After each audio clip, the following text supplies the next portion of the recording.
Magandang araw na muli mga boss. Kung matatandaan nyo, ito pa rin yung pini-PMS ko. Nasasakyan ni customer. Ang problema kasi mula daw nung mabili niya itong sasakyan, wala pa raw napalitang pesa dito sa sasakyan niya. Ang problema, meron siya mga lagutok. Ang usapan kasi namin ni customer, pag may pyesa na sira, papalitan ko. Pero pag hindi sira, ibabalik ko. Dito muna ako mag-check sa transmission support. Nilagyan ko ng jack sa ilalim yan mga boss, pero alalay lang. Kasi nga tatanggalin ko itong battery, pati itong air filter niya, yung housing, kakalasin ko rin yan para ma-check ko yung transmission support niya dito sa ibabaw.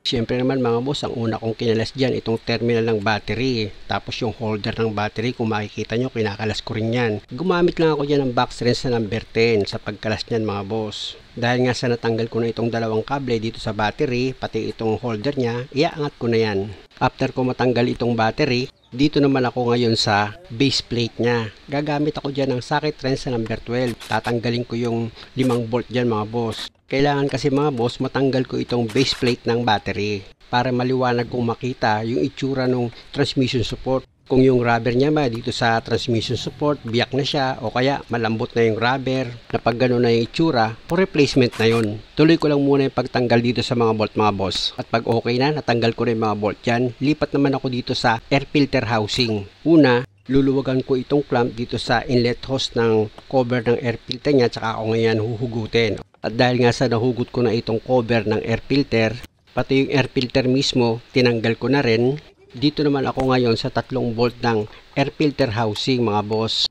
Dito sa loob ng air filter housing, nakita nyo naman, dalawa yung tatanggalin kong bolt dyan. Tapos sa labas, nakita nyo rin, 1 bolt yung tinanggal ko na number 10.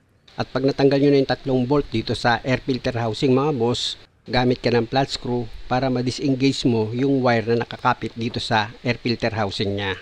At dahil sa natanggal mo na itong housing ng air filter, dito ka naman sa cover nya mga boss.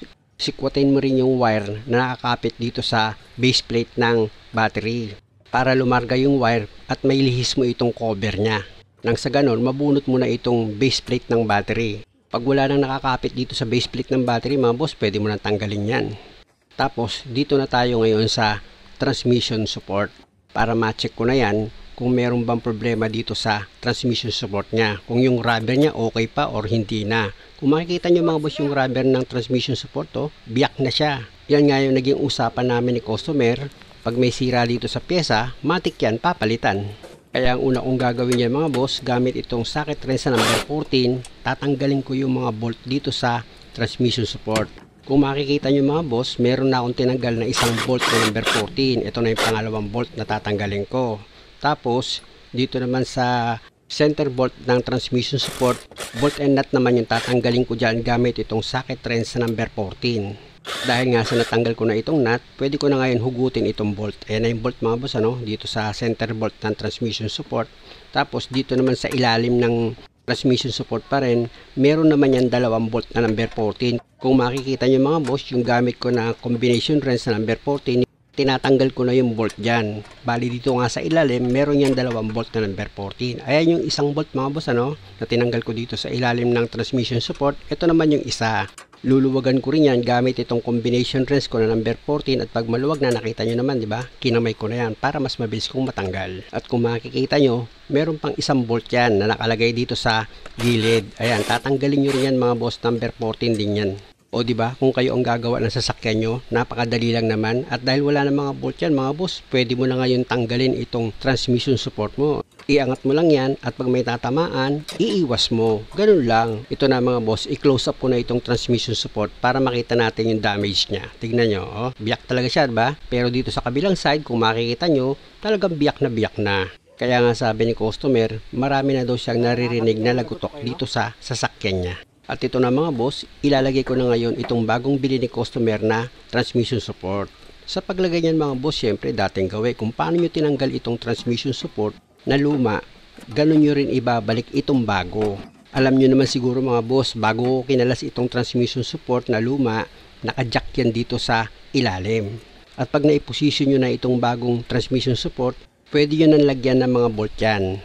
Lagi kong ipinapaalala sa inyo mga boss na pag naglagay kayo ng mga bolt, ipakapit nyo muna yan sa thread nya. Kumbaga kamayin nyo muna. Pag naipakapit nyo na yan sa thread nya, tsaka nyo ngayong gamitan ng ratchet nyo. Kung ratchet ang gamit nyo, kung impact naman, doon nyo pa lang siya gamitan ng impact.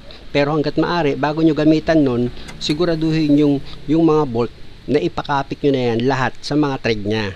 Kasi pag nag-iwan ka ng isang bolt, tapos yung ibang bolt na higpitan mo na, pwedeng pag inilagay mo yung isang bolt mga boss, hindi mo na siya may isentro ng maayos. Pwedeng malustrid yun o kaya naman mahirapan ka sa paglagay ng bolt. Kaya nga kung makikita nyo sa video, inilalagay ko na lahat ng bolt. Para pag okay na, higpit na lang ako ng higpit. Pero bago yun mga boss, iangat ko itong jack para yung butas ng bracket ng transmission tumapat dito sa butas ng transmission support na pagkakabitan ko ng bolt and nut. Ayan mga boss, kung makikita nyo, tinuro ng daliri ko, malapit na siyang sumentro. Medyo nakaangat pa kasi ng kaunti itong transmission support. Pero pag hinigpitan ko na yung mga bolt dito sa transmission support, magle-level na yung butas niyan at madali ko nang mailalagay yung center bolt. Paalala ko lang sa inyo mga boss, kung kayo ang magdi-DIY ng sasakyan nyo, lalo't magpapalit kayo ng transmission support, siguraduhin yung maayos yung pagkakahigpit nyo ng mga bolt dyan. Hindi yan pwedeng maluwag mga boss kasi nga, pwede kasing makarinig kayo ng lagutok pag nagkambyo kayo o kaya naman makarinig kayo ng ingay pag nalubak. Kaya ang pinaka-the best dyan mga boss, siguraduhin yung maayos yung pagkakahigpit nyo ng mga bolt. At dahil nakasentro na nga itong transmission support mga boss, nakita nyo, ilagay ko na itong center bolt nya, tapos paluin nyo lang, o diba, pasok na. Tapos ito yung nut nya mga boss, ipakapit nyo na yan dito sa thread ng center bolt. Tapos gamit ka ngayon ng box wrench mo na number 14 o kaya kung may impact ka gaya sa akin, in-impact mo na yan mga boss. At syempre naman mga boss, sinigurado kong maayos yung pagkakahigpit ko dito sa bolt and nut ng transmission support. At dahil okay na ako dyan mga boss, inilagay ko na itong base plate ng battery. Syempre yung 5 bolt na nakalagay dito sa base plate ng battery, kumpletuhin nyo yan, huwag yung kukulangan. At pag nailagay nyo na itong 5 bolt na number 12 dito sa base plate ng battery, gamit ka ulit ng socket wrench na number 12. Higpitan mo ng maayos yan at pag okay na, pwede mo nang ilagay itong tray ng battery, tsaka mo ngayon isunod sa ilalagay itong battery na mismo.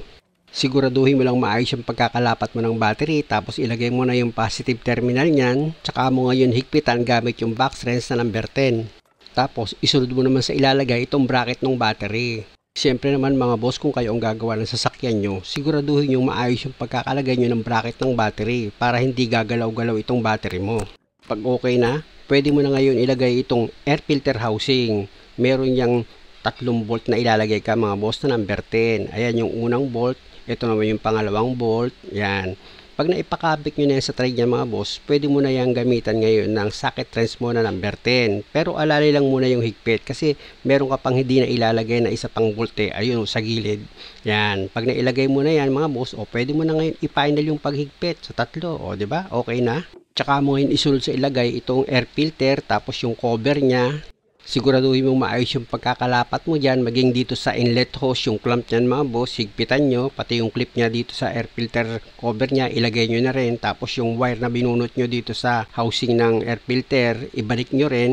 At pag okay na, nahigpitan nyo na itong clamp dito sa inlet hose ng air filter cover nyo, ilagay nyo na itong cover ng positive ng battery. Tapos sa negative terminal mga boss, ilagay nyo na itong cable nya. At muli, maraming salamat sa panonood. Sana nakakuha kayo ng idea. At kung maaari, huwag nyo naman sanang kalimutang mag-subscribe sa channel ko. Salamat!